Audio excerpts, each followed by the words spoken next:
प्रिय विद्यार्थियों, मैं डॉक्टर विनीता निर्वाण, MLV गवर्नमेंट कॉलेज भीलवाड़ा। आज हम बैंकिंग कंपनीज उपक्रम अधिग्रहण एवं अंतरण अधिनियम 1970 banking companies acquisition and transfer act 1970 के अंतर्गत अध्ययन करेंगे। देश के लगभग 14 बड़े व्यापारिक बैंकों का राष्ट्रीयकरण करने के लिए 19 जुलाई 1969 को भारत के महामहिम राष्ट्रपति ने 8वां अध्यादेश जारी किया।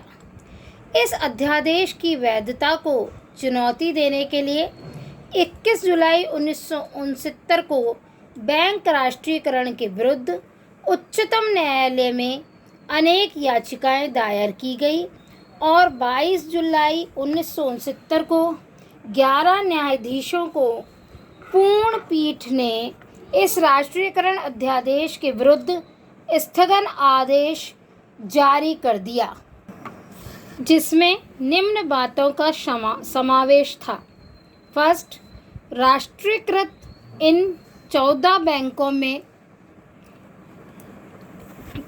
बैंकों में केंद्र सरकार द्वारा किसी भी बैंक में सलाहकार मंडल की स्थापना पर रोक।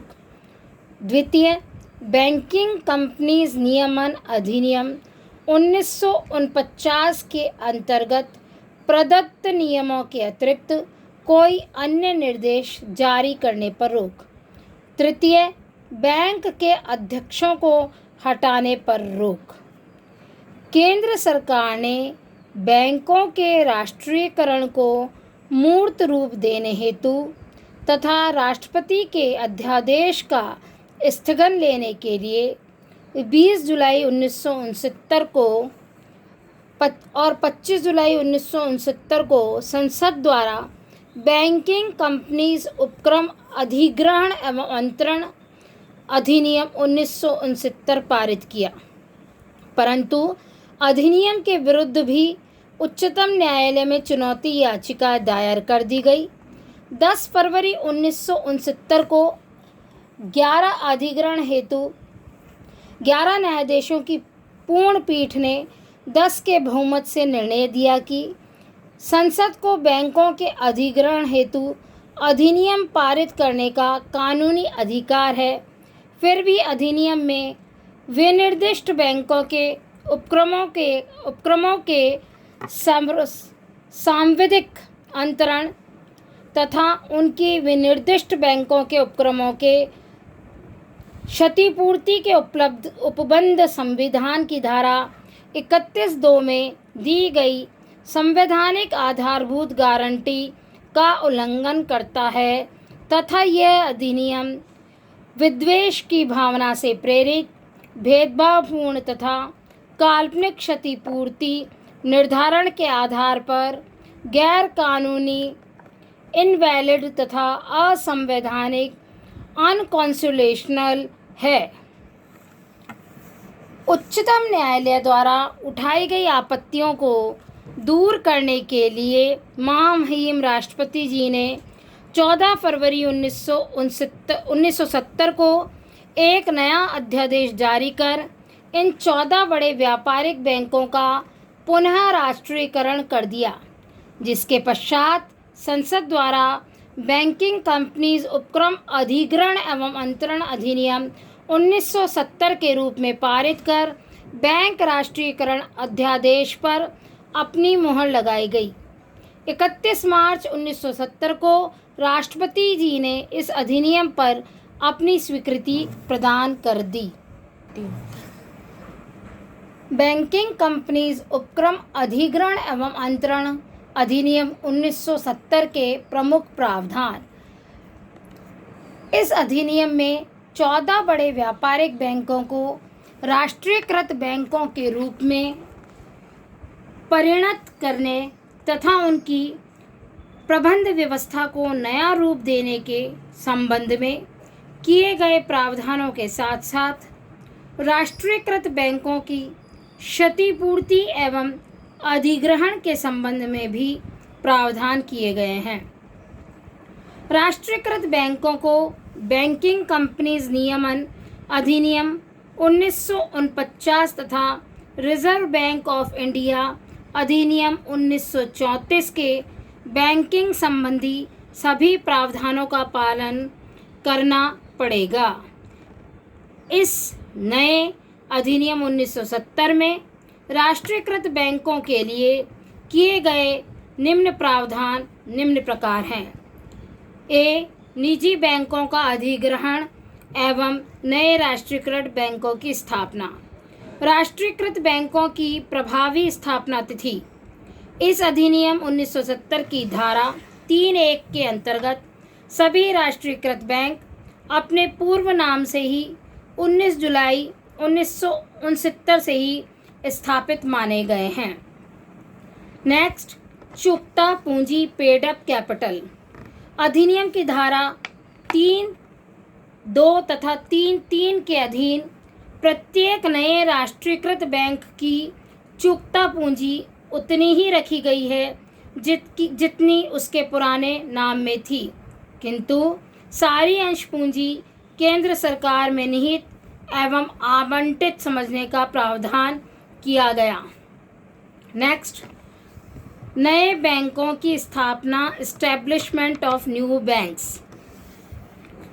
अधिनियम की धारा 3(4) में इन नए राष्ट्रीयकृत बैंकों की स्थापना की व्यवस्था की गई है, जिसके अनुसार इन बैंकों को शाश्वत उत्तराधिकार तथा सामान्य मुहर वाली निगमित संस्था के रूप में स्थापित माना गया है और उन्हें संपत्ति प्राप्त करने, बेचने तथा रखने का अधिकार भी दिया गया है। बैंकों को अपने नाम से प्रसंविदा अर्थात कॉन्ट्रैक्ट करने, अपने नाम से वाद प्रस्तुत करने अथवा प्रतिवाद प्रस्तुत करने का अधिकार दिया गया है। नेक्स्ट, नए बैंकों को अंतरण तथा नाम से दी तथा लिमिटेड शब्दों को हटाने का प्रावधान। अधिनियम की धारा 4 के अंतर्गत तत्कालीन निजी बैंकिंग उपक्रमों जिनका राष्ट्रीयकरण किया गया, नए राष्ट्रीयकृत बैंकों को अंतरित किए जाने का प्रावधान है। इन नए राष्ट्रीयकृत बैंकों के नाम तत्कालीन पुराने बैंकों के नाम से ही रखे जाने का प्रावधान किया गया, किंतु इनके नाम में से दी तथा लिमिटेड शब्द को हटाने का भी प्रावधान किया गया है। नए राष्ट्रीयकृत बैंकों का व्यवसाय, business of the nationalised banks का प्रावधान। 1970 के अधिनियम में नए राष्ट्रीयकृत बैंकों को भी भारतीय बैंकिंग कंपनीज नियमन अधिनियम 1949 की धारा 5(b) तथा 6(1) में उल्लिखित बैंकिंग के सामान्य व्यवसाय तथा अन्य संबद्ध कार्यों को करने की अनुमति का प्रावधान किया गया है।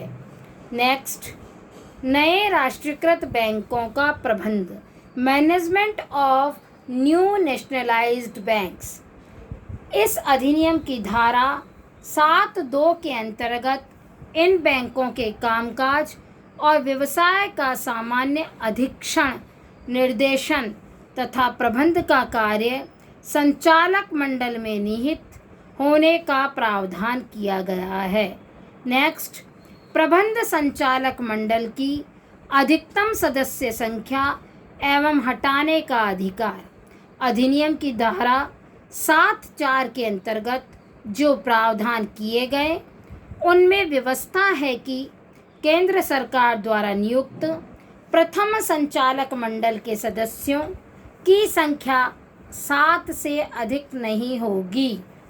केंद्र सरकार बैंक के हित में आवश्यक समझे जाने पर प्रथम संचालक मंडल के किसी भी संचालक को उसके पद से हटा सकेगी। नेक्स्ट, संचालक मंडल का गठन तथा तत्संबंधी योजना का अधिकार। अधिनियम की धारा 2009 में भारत सरकार को इन राष्ट्रीयकृत बैंकों के संचालक मंडलों का गठन तथा तत्व संबंधी बातों के बारे में योजनाएं क्रियान्वित करने का अधिकार दिया गया है। यह भी प्रावधान किया गया कि जिसके द्वारा संचालक मंडल में असंबद्ध बैंकों के कर्मचारी और जमाकर्ताओं के प्रतिनिधि तथा बैंक कृषकों, श्रमिकों और शिल्पकारों के हितों का प्रतिनिधित्व करने वाले व्यक्तियों को भी शामिल किया जा सकता है। नेक्स्ट, संचालक मंडलों को नियमों के बनाने का अधिकार। अधिनियम में नए राष्ट्रीयकृत बैंकों के संचालक मंडलों को बैंकों के कार्य संचालन हेतु सभी प्रकार के मामलों के बारे में नियमन बनाने का अधिकार भी दिया गया है, पर ऐसे नियमन बनाने के पूर्व भारतीय रिजर्व बैंक तथा केंद्र सरकार की पूर्वानुमति प्राप्त करना आवश्यक माना गया है। अधिनियम में यह प्रावधान है कि जब तक नए राष्ट्रीयकृत बैंकों के लिए उनसे संबद्ध संचालक मंडलों द्वारा बनाए गए नियमनों की प्रक्रिया पूरी नहीं होती, तब तक अंतरिम अवधि में बैंक के अंतर नियमों, आर्टिकल्स ऑफ एसोसिएशन, नियमों, उपनियमों अथवा उनके द्वारा प्रदत्त आदेशों को ही उन राष्ट्रीयकृत बैंकों के नियमनों के रूप में माना जाएगा। नेक्स्ट,